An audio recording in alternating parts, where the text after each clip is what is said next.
Hello and happiest of days to each of you folks. I hope you guys are having an absolutely amazing day today. I'm here at my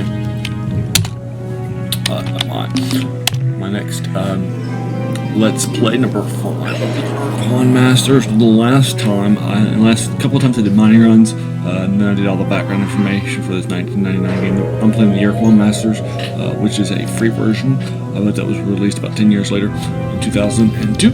And then last time I allied with the Urs, and the Urs rather, in the Span as a part of our rebuilding the alliance of free after they fell in the first game. That sort of a thing too. I thought about just waiting and then doing just grabbing or heading up to the north and grabbing, the warp pod, getting QuasiSpace, talking to the Slylandro, getting a Rainbow World, and that sort of thing too. But I wasn't trading enough fuel to make that run, and that sort of thing too. Since I was already midway there and I did a lot of mining. So now we're going to come back.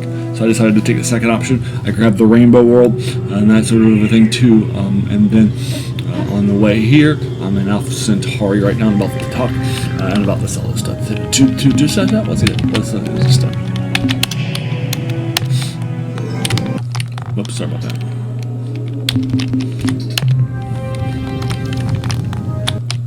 I had itchy pods this morning, Captain, and here you are. Now, what can we do for you? Alright, so now we're going to make ourselves. First. What would you like to sell, Captain? Yep. 102 units of biological data. That's actually not the buy. I think from your ship. Technology is 150 each. Yep. Yes. Actually, no less. I'll sell you Rainbow World. Your ship's log indicates that you discovered the whereabouts of one of the Rainbow Worlds, which so fascinate us. In exchange, we will give you 500 the next thing we're going to do is we're going to start to buy some technology. What trade items would you like to buy today?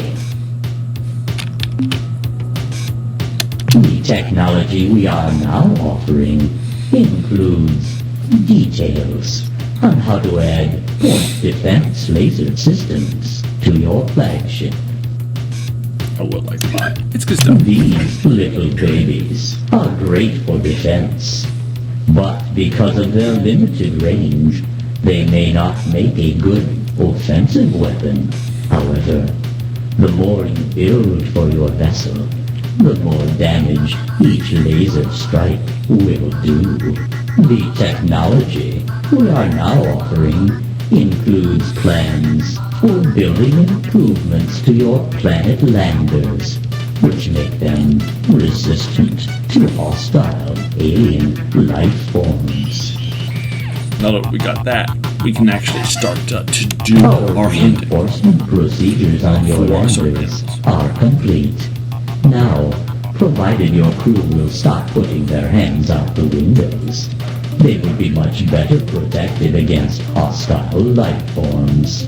The technology we are now offering includes blueprints, which show how to increase your lander's cargo space to double its present volume.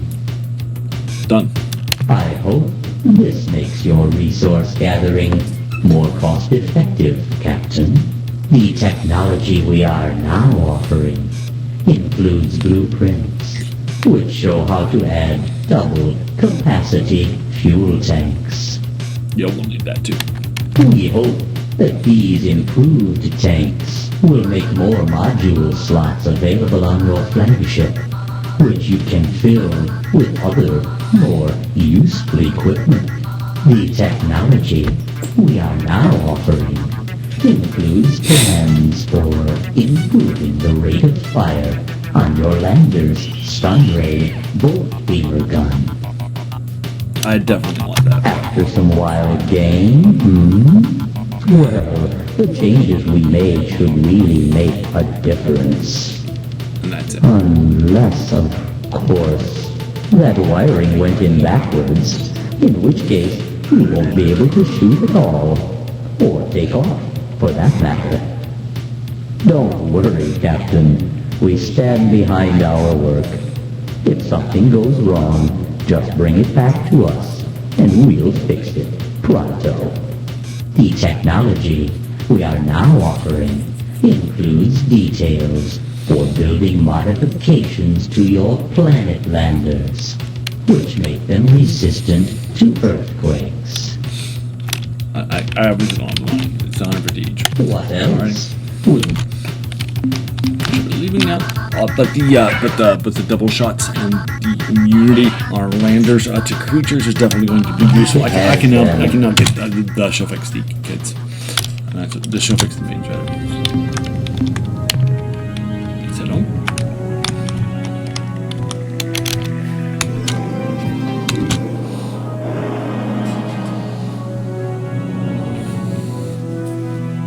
Now we're gonna make our sails and we're gonna grab all that stuff.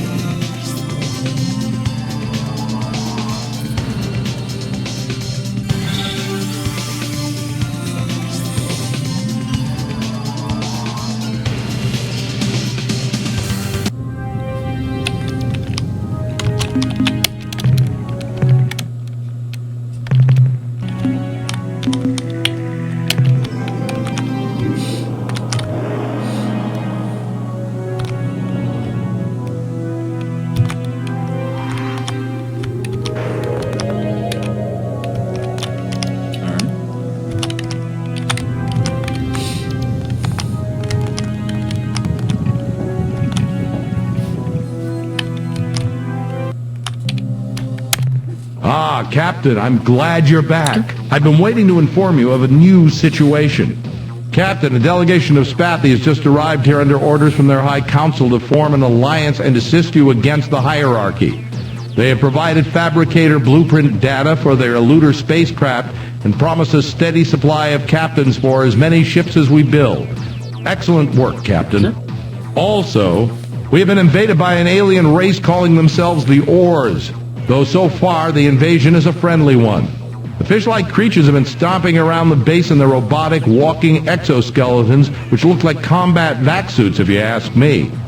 Based on the summary reports I've seen on their Nemesis ship design, I have but a single comment. I like it. I'd say we have quite a nasty little surprise in store for the Urquan the next time you tangle with them. Also, in the log of your voyage from Unzerwald, I read that you encountered a tumbling red probe that attacked the Tober moon, killing Captain Burton. Over the past few months, we have monitored an increasing number of these probes entering the system, and I'm afraid their population seems to be growing geometrically. If this continues, in a year, space will be crawling with these things. I recommend you treat this as a serious problem now, before it becomes a disaster. Discover who is producing these probes and stop them from creating any more. We got mineral to offer. Not that much, but it's still enough. A fine job, Captain. Analyze what I've acquired. The analysis reads as follows. Subject to Alo device. Data, whoever the Ta'alo were, they were clever, way past us, probably even beyond the Shenjesu. As far as I can tell, with all our equipment, this thing is a rock. Just a rock. Nothing but a rock. However, if you feed a current into it, anywhere along its surface, everyone on board this starbase who has Esper potential gets a bad headache. Well, we checked a bit more into that, and when the Ta'alo thing is active, all evidence of Psychon interaction is flatlined. Nothing gets through. Summary. If you keep this Ta'alo rock device thing on board your vessel, I'll bet you're immune to any form of psychic attack, or at least mostly immune. That's the end of our scientist's report. Goodbye, Commander. Goodbye, Captain. All right, now we're going to refit my ship. So the first thing I want to do is this is going to be temporary. I'm going to Urquan. I'm going to, first of all,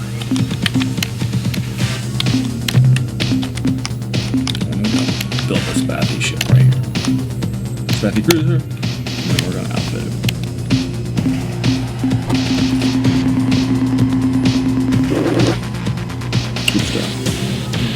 also one here too. Here, I'm going to go ahead and update that engine just in case it matters.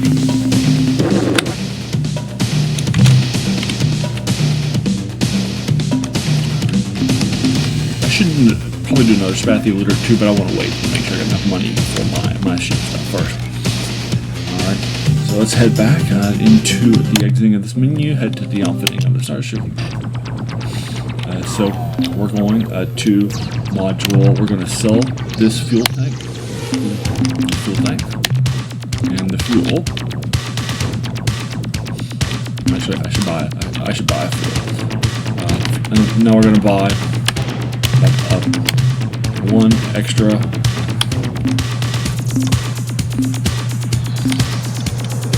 capacity fuel tank. Where's that? High efficiency fuel. Not that big. Here, another high efficiency fuel system. And then I'm going to sell this. There we go. And I'm also going to add a point defense system here too.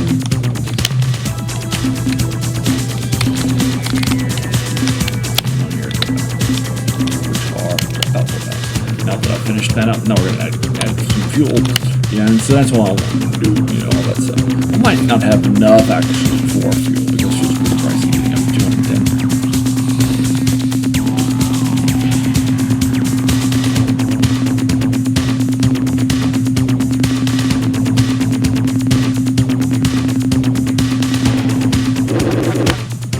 Yeah, that's fine.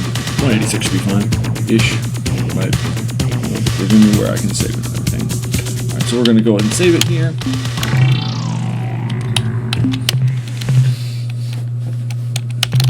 And now we're going to go north. And that sort of thing. So the first thing we're going to do after that is depart this far base, and now we're going to go to star maps.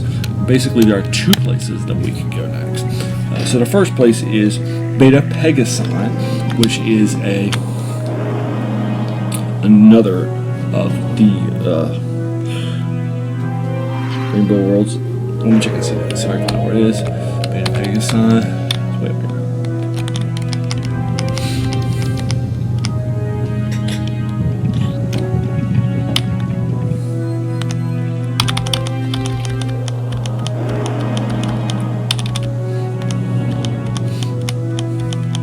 It's right up here. Okay, and that's Beta Pegasi. You can see it's pretty far away. And then on the other side is the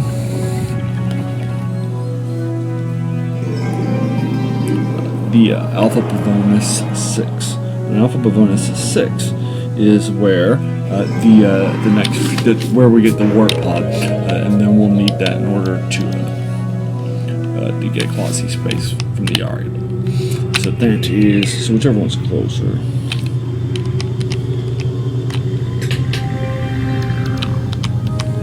It's going to be Alpha Pavonis 6. I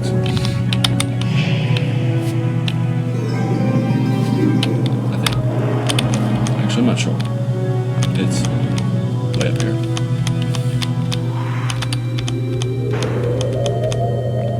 Yeah, it's up there. Alpha Pavonis 6 and Beta Pegasi 2. Which one's closer? It's pretty far away.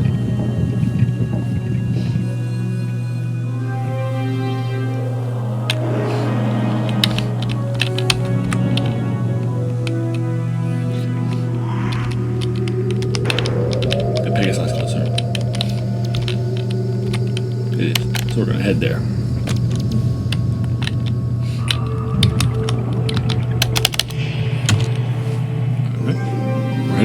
We're heading to get our Rainbow World.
just waiting.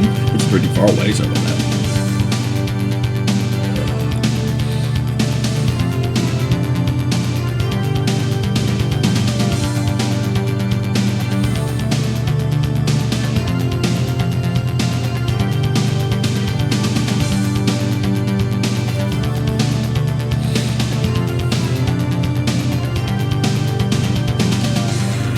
I don't know who's chasing me.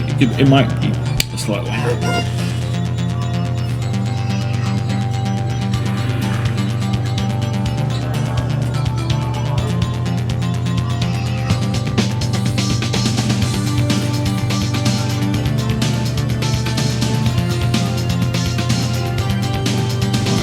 Where should we get in here? Hopefully soon.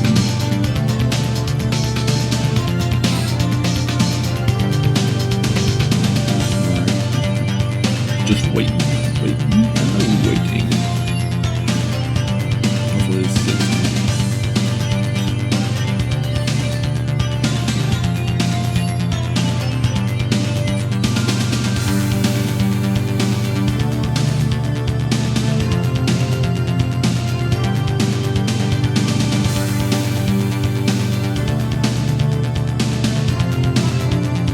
Mission ready over there. That might be an argument.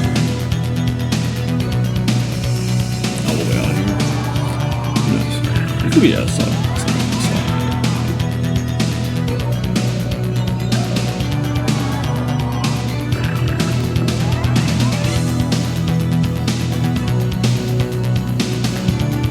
Here we go.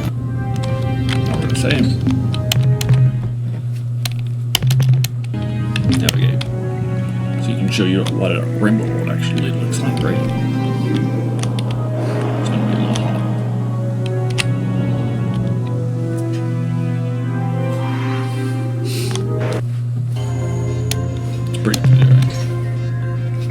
Fortune.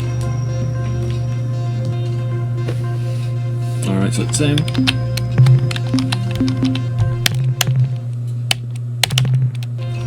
Back to scanner. And then we're going to dispatch a couple of drones here to pick up this stuff while I'm here. It is hot.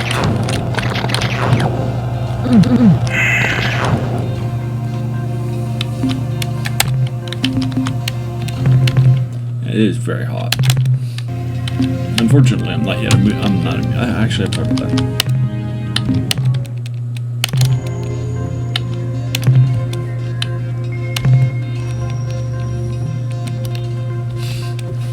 Sorry, I'm not yet immune to the heat, to the hard parts. The weather isn't that bad, and the tectonics aren't that bad too. Let me try dispatching just right here where our stuff is, and then do it again over the big one. Just as a heads up. Nope, didn't lose anybody that time.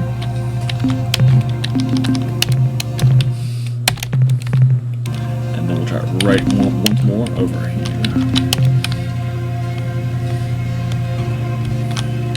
Hopefully I'll just drop on it and land it as soon as I'm there.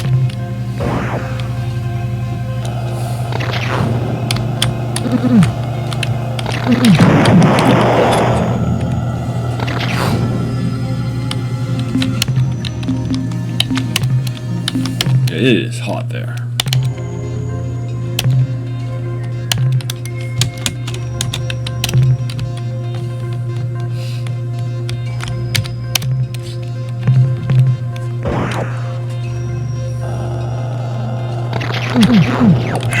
Got it. Actually, you can probably tell that I got double-sized tanks now. Alright, I'll just go ahead and leave. And then we're going to now go to Alpha Bavonus. It's right here.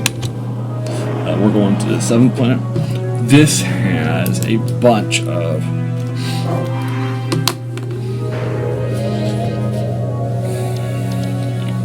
good stuff, like to just the war quasies.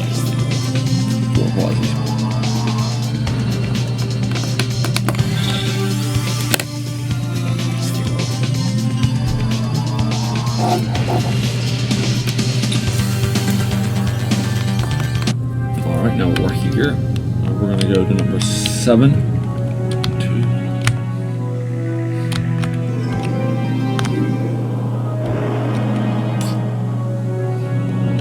Is it 8? That's 8.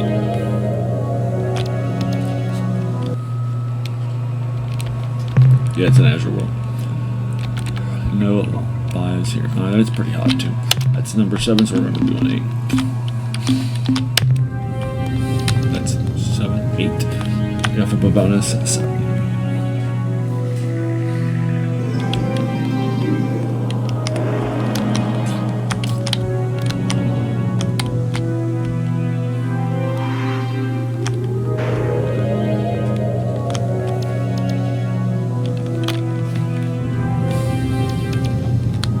Oops, looks good. Hit 3 as a big shot. Here in a very, very hot system. I don't think it's going to be worth it. Yeah, Alkali World. No bios. It's pretty hot. As we just saw.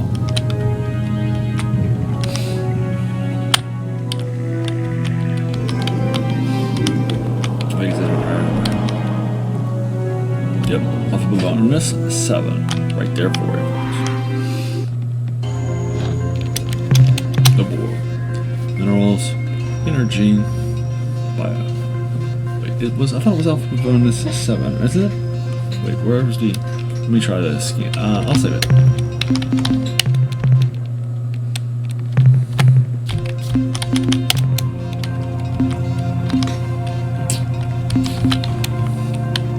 I'm gonna leave it and come back. I need to figure out where that is. That down in about? Is that in the lower corner? Maybe. I didn't see. So I'm gonna leave this. Come back. Is that up? That will renew my skin. Yep, far corner. Alrighty.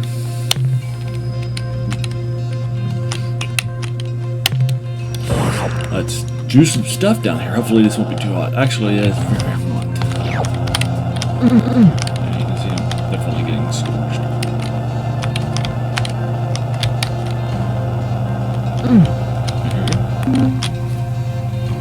Captain, we have located the wreck of an Urquan dreadnought. The fact that there is any but a hole in the ground indicates that the vehicle had some engine power left to stop this crash.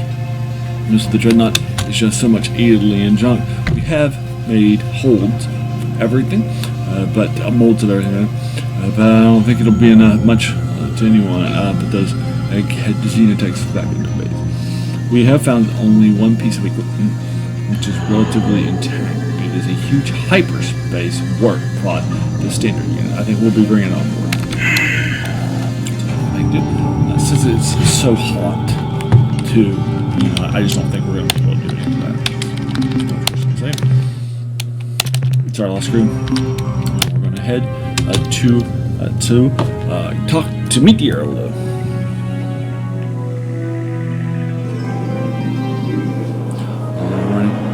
So the Ireland won't be appearing on the map, and we'll find out why here in a little bit, because and some of their mysteries and that sort of a thing too.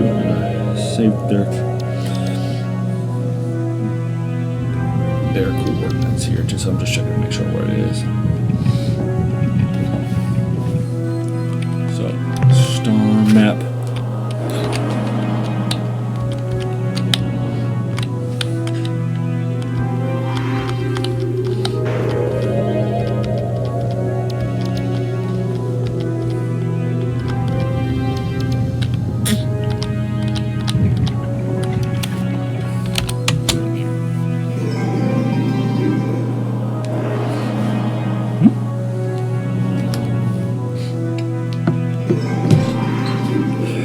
Sitting down at Deep Yard.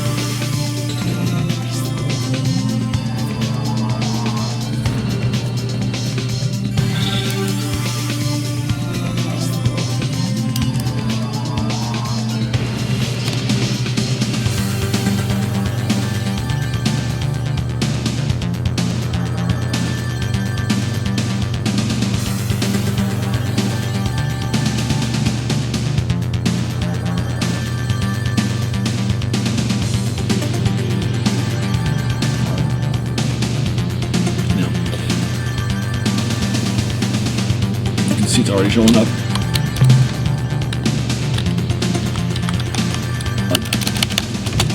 It's the right time of the month.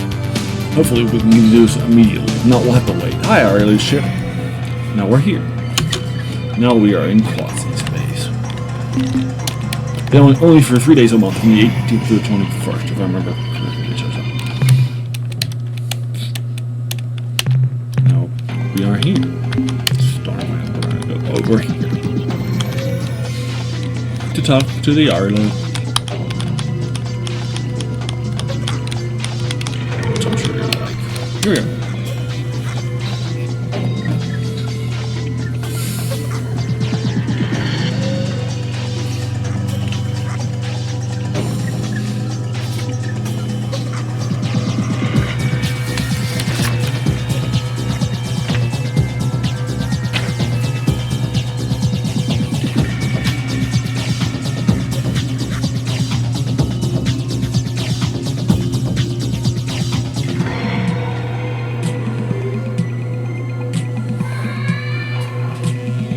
Here we are. Ha-ha! Our clever ward has found our nook in time.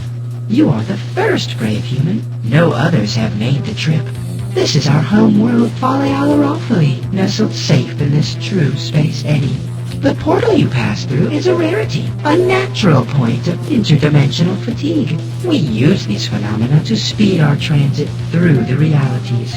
We are wondering, have you met with the Ungar recently? We entrusted an injured talking pet into their care, and we were curious about its progress. That is a key piece of information.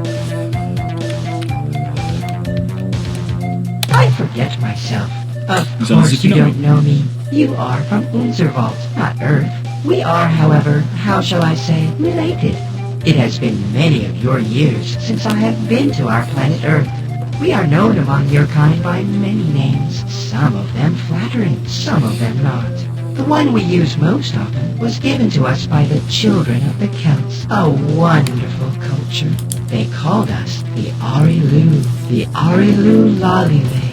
More recently, we were part of the Alliance of Three Stars, along with your kind until we decided to return to our own, how would you say, reality. When it became clear that your people would be safe enough under the Urquan slave shield.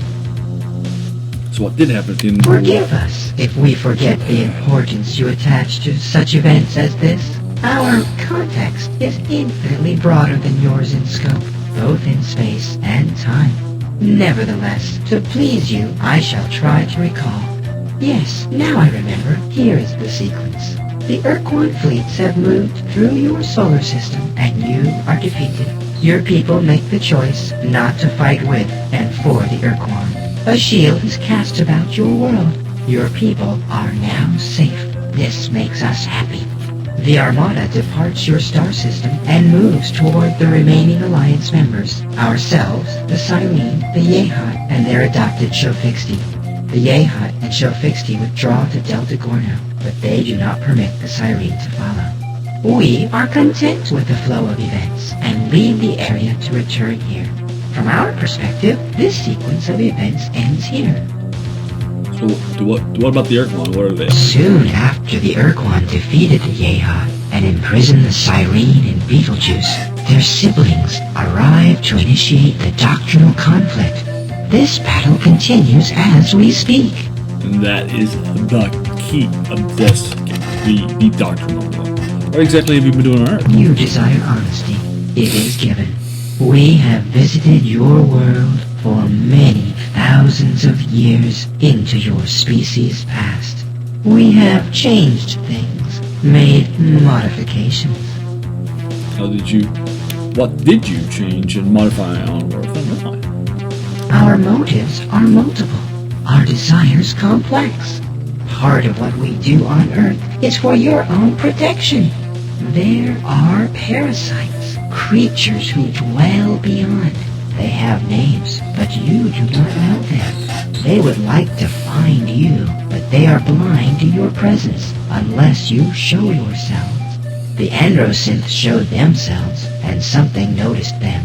There are no more Androsynths now, only Ors. That sounds creepy. Please go on. No, In a way, ignorance is your armor, your best protection. They cannot see you now. They cannot smell you. Much of our work with your people involved making you invisible, changing your smell. If I tell you more, you will look where you could never look before. And while you are looking, you can and will be seen. You do not want to be seen. Want to be seen. You said you had something much to give to my people. Can you be more specific? As you know, we live in a dimension adjacent to hyperspace, which we call QuasiSpace. Our ships move between these dimensions through weaknesses in the interdimensional fabric.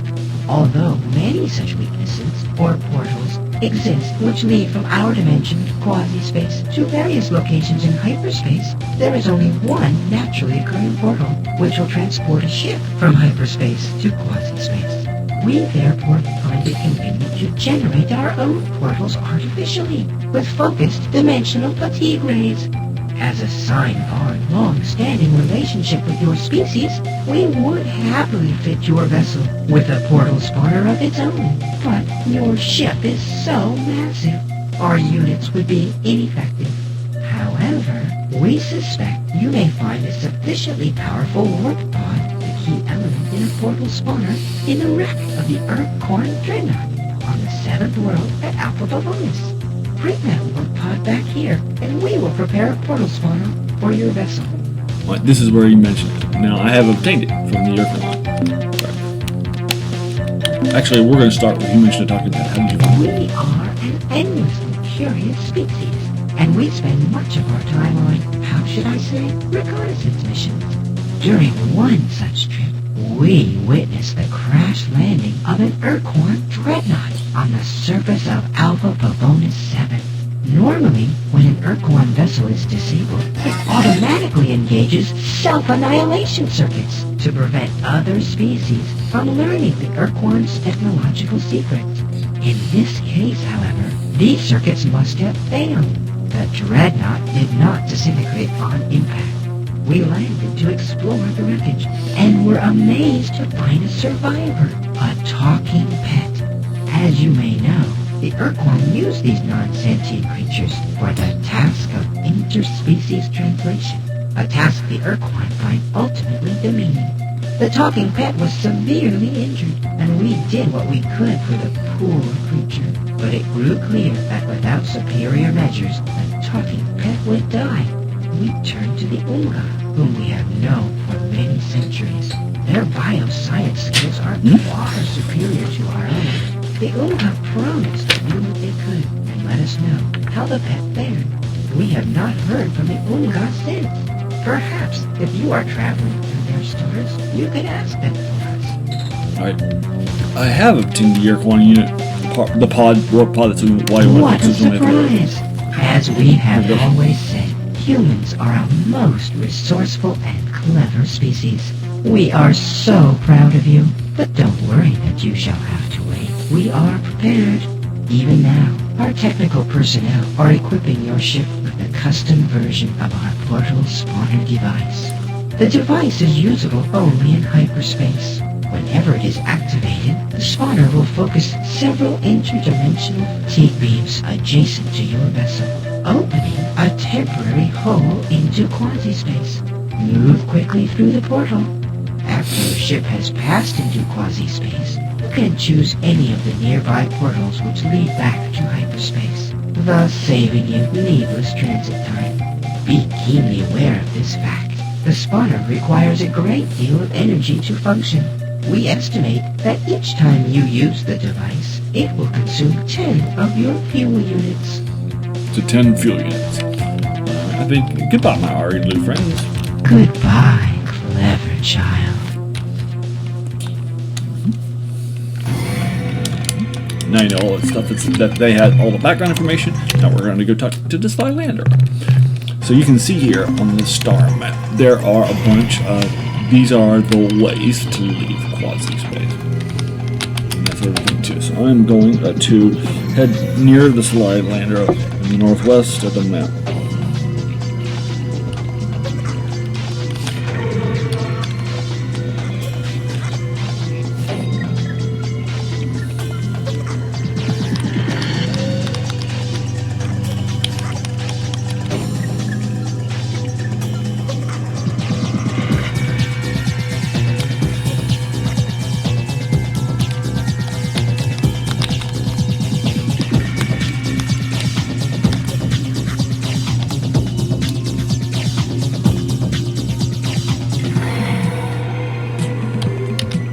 That's this one.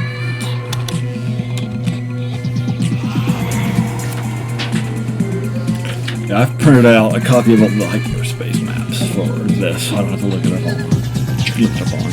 It's on Urquan, a fan Wikipedia for this.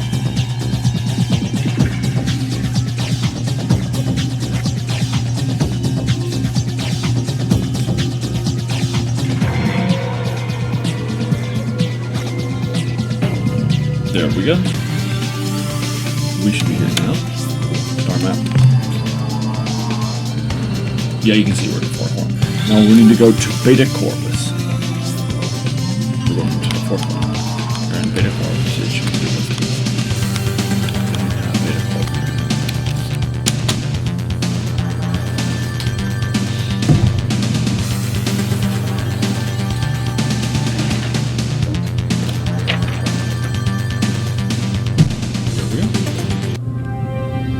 We're heading to the fourth planet of Beta Corpus.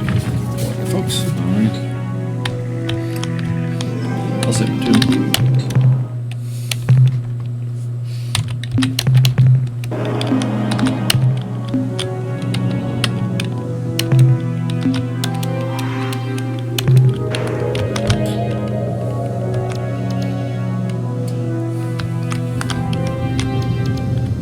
Beta Corp V4.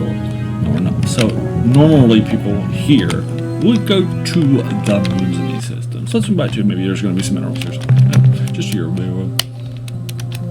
Alright, dispatch, exit menu, navigate. Now let's talk to the gas. Because this is where they actually are. Hello, visitor. We are the Slylandro. I am content to hover, a Slylandro speaker. Your presence here fills us with excitement. We have gotten so few visitors over these many drawn. We hope you can stay to talk with us for a time. Yep, so we're going to get a lot of background and information about a lot of stuff. I'm Zelnick, captain of the Earth Starship Vindicator. What that feels a little weird. What the heck are you? That feels a little weird. It's the only option that has me introduce myself, though. Oh, this is terribly exciting. We will be happy to tell you about ourselves if you would please do the same. You see, we Slylandro have been extremely interested in learning about the galaxy, but our physique makes us incapable of leaving our gas giant home. Therefore, we are totally reliant on our infrequent visitors to keep us informed about events outside this planetary system. And visitors usually only show up every few drawn. We hope that our newly deployed exploration probe fleet will not only gather information for us, but inform other races of our presence here as well. Probes, what were you talking about? You know, it's funny. We hadn't heard from the outside galaxy in a whole Janasa. And then the Melno may come by and sell us a probe. And just a few hundred rotations later, you show up. Oh, the probes? Right. Well, like we said, just a short time ago, a race called the Melno may stopped by. They said they had acquired some information revealing our existence, and they wanted to study us, if we didn't mind.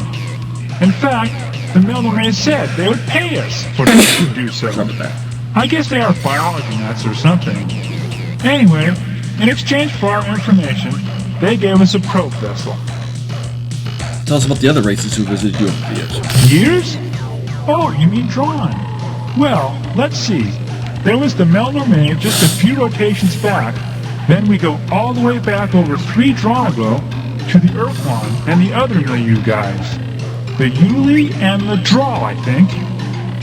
So let's find out more about the milieu. What is this milieu and who are the Yuli and the Draw? Let me remember. That was a long, long time ago. I was only a nymph then. Oh yes, that's it. The sentient milieu was a cooperative association of sentient alien species. The Yuli, the Draw, the Taelo, the Mailman, the Faz, and the Urquan, who lived across a wide section of the galaxy. They talked with us fairly frequently for almost half a drawn. Then suddenly, the visit stopped, and we haven't heard from them since. Dark. Were there any other visitors here besides the milieu races and the Milnome? Yes, there was another race, a highly sophisticated species of shaggy giants who made repeated trips to our world over a period of several Dron. They even installed a broadcasting satellite in orbit around our world, which let us talk with them whenever we wanted. They were called I'm sorry, I can't remember their names. It was a long time ago. It's the precursor. Wow, that sounds like a precursor. What else can you tell us about that phrase? I wish I knew more of the information you seek, Traveler. But we last saw the Shaggy Ones just over 39 Dron ago, and very little from that era has remained intact in our history chants. Hold on a minute. Let me consult with associates Joyce Lifting and Solid Plummet. Joyce Lifting, who has a better memory than I, recalls that the Shaggy Ones were described as being worried. They were always hurrying from place to place, seeking knowledge as though they were in a desperate search for some important secret, some answer to a question that they never shared with us. Solid Plummet remembers that the last time the Shaggy Ones visited our world, they came aboard a great circular starship, one even larger than your own. They had discovered their answer and were leaving to go somewhere, and they didn't tell us exactly where somewhere was. Yep, that's extremely important to us. Don't you know anymore? No, I have told you. One moment. Joyce Lifting transmits. Joyce Lifting has remembered something else, though it does not relate to the Shaggy One's question, answer, or departure destination. What my associate communicates is the description of a set of 10 worlds, unlike all others. The Shaggy Ones either discovered these planets, or, this is garbled, assembled them? We were told the planets were, again this is confusing, organized in some pattern which in some way alluded to the Shaggy One's ultimate fate. One of the worlds was described as orbiting one of a pair of blue stars not far from here. Another of these worlds circled a large white sun. That is all we can remember. Yep, so those are our rainbow worlds that we've been looking at and going to. Or 10 of them, correct. And they are in a pattern. Alright, so I'm going to go. What are those gorilla bits inside of you? Oh my! I forgot! You creatures see in the visual range and can see we can't see them. What I mean to say is, they are, we use them when the male and the female, well look, I'd rather if you didn't ask about them, okay? Especially not in front of Soul and Plummet. She's shy. So now exactly how long is it, Dawn? The Drawn is our primary unit of time. It lasts for an interval equivalent to 4 million rotations of our planet. A Drawn is subdivided into 2,000 Dronasa. Now please, our turn. Will you tell us about yourselves? Happily. Most of our time, because most of us came from a large rocky one called Earth. Yes, that seems to be the pattern. Just about everyone who comes by here says they developed on a world a lot like that. As far as we know, we're the only sentient species who's ever evolved in the atmosphere of a gas giant. Of course, from what we know, most travelers like yourselves don't have much interest in gas giants. So maybe there are others like us Slylandro out there somewhere. That's true. We travel the galaxy in starships, seeking knowledge and contacting with other That sentients. must be great, to leave your planet and roam the stars. You don't know how monotonous living on a gas giant for 3 or 4 Drawn can be. Clouds, clouds, clouds. Wind, lightning, clouds, clouds, clouds. That's it. We know a lot about clouds. If you've got any cloud questions, ask us. We have over 800 different symbolic references just to describe them. Most of the time, when we aren't eating, we hover around and talk about what the clouds look like. Of course, the only things we know about are clouds, food, and other Slylandro. So generally, that's what we think the clouds look like. Yep, our primary objective right now is to free ourselves from the evil Urquan. The Urquan? The long brownish guys from the milieu with all the eyes and arms? They used to come visit us regularly about 3 drons ago. They told us about all the interesting things they found from their scouting missions. They were really nice. Why do you fight with them? I think you are confused. This is only the Urquan we're talking about. Our surgery. But the Urquan were such good guys. They had lots of interesting things to tell us about, and they never got impatient with our questions. Well, I guess a lot can happen to a species in 3-Dron, like turning green and evil. One particular, we are particularly interested in sending unusual planets in. Oh, then you should go check out a planet orbiting a blue star not too far from here. I think there is another blue star right next to it. We can't describe exactly where it is, but the people who told us about it, the Ur-Quan I think, said that it was one of the rarest worlds in space, and that as far as they knew, there were only 10 of these planets in this part of the galaxy. That's the rainbow worlds. That's enough about us for Okay, now. but please, can we talk about you some more later? So the next question was, give me more details about your bro. Sure, if you are interested.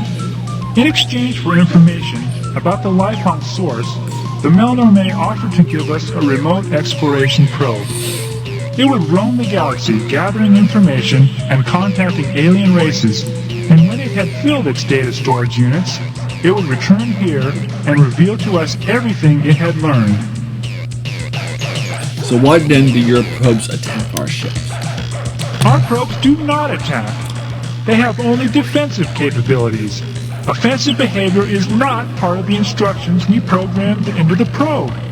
To do so would be reprehensible. Can you talk a little more about the probe's program? Sure. What would you like to know? Could you explain again that you mentioned the probes? That's fine, the first I found the probes. Sure. It was a difficult task for us, since we'd never done anything like that before. But for the most part, we just adjusted its standard program, which went something like scan for targets as defined in target list. If no current target, then select new target from the current targets list using specified priorities. If current position is at current target, then set current behavior to new behavior based on behavior priority settings. Perform current behavior. Okay, that's the basic program. I said it was simple, and here are the tables used by the program. Target list, with associated target priority. Space vessel, 5. Transmission source, 4.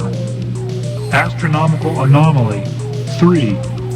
Planet bearing life signature, 2. Raw replication materials, 1.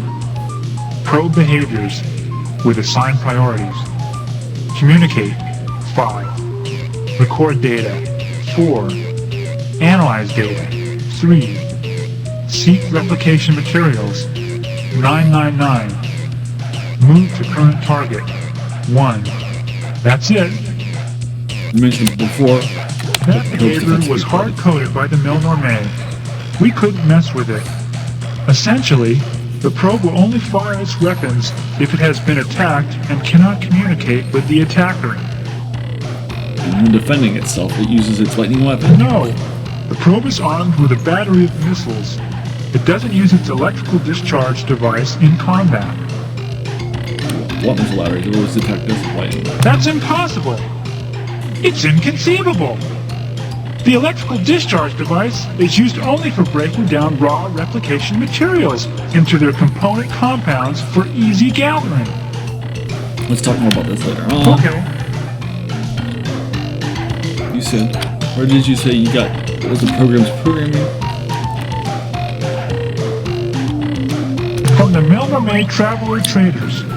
It was catalog item 2418, Remote Self-Replicating Robot Explorer Probe. The economy model. Why do this no more myself? The Melnorme traded it to us for data on the life on Source. They said the information was unique and was worth, I don't really understand their units of exchange, Something like 10,003 dots, or something like that. Fortunately, that was exactly the price of their catalog item 2418, Remote Self-Replicating Robot Explorer Probe. How long did you get the probe? 2 or 300 rotations, I guess. Can we talk a little bit more about the program's Sure. What would you like to know? Let's talk more about the program. I've already asked Okay. this question. What was the program? It was sent on a 500 rotation mission to seek out new life and new civilizations, to boldly go where no catalog item 2418, Remote Self-Replicating Robot Explorer Probe, had gone before. Can you explain the probe's replication? Well, we're not hardware people, so we only know the theory. What happens is that while the probe is exploring space, whenever it's not doing something more important, it hunts for asteroids and similar space junk, zaps it into its component parts, absorbs the debris, and when it has enough raw materials stored inside, it manufactures a perfect replica of itself. So even though we only bought one probe, by now there should be hundreds of probes, maybe even thousands. Can we talk a little bit more about the probe's program? Sure. What would you like to know?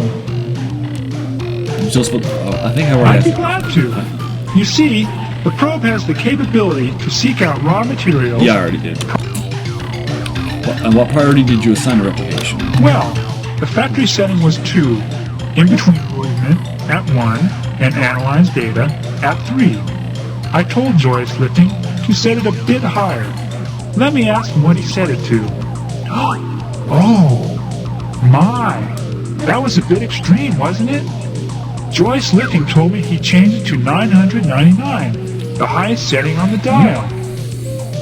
What is the effect of the priority settings on the I'm pretty sure the way it works is that every time a behavior is completed or interrupted, the program selects a new behavior based on the defined behavior target priorities and what kind of target is currently selected. I think a really high priority would cause a probe to focus its attention on that behavior. Your probe does destroy starships like a probe. No, it cannot. It is not programmed for hostile behavior. What is your reasoning? Think about a probe's replication behavior. The probe seeks raw materials and processes them in preparation for replication. When you think about the effect of changing the replication's behavior priority. The answer is simple. It would spend more of its time seeking raw materials for its replication process. So what? Now what will it do to a ship, given that its replication I don't priority- see what you are getting at, but I'll play along with you. Like I said, alien ships are the top priority target. Once a probe scanned a ship, it would instantly move toward it. Then, when it got to the ship, it would initiate communication automatically. When communications were terminated, a new behavior would be selected, and... a new behavior would be selected. And since the replication setting was set to maximum, the probe wouldn't get time to pick a new target. It would use the current target, the ship, for raw replication materials. It would process the ship, break it into component compounds with electrical discharges. Oh no! What have we done? Traveler, you must tell us what we can do! How can we stop the probes from destroying all life in the galaxy? Someone's gonna have to... Couldn't you broadcast some kind of recall signal? No, not catalog item 2418, Remote Self-Replicating Robot Explorer Probe.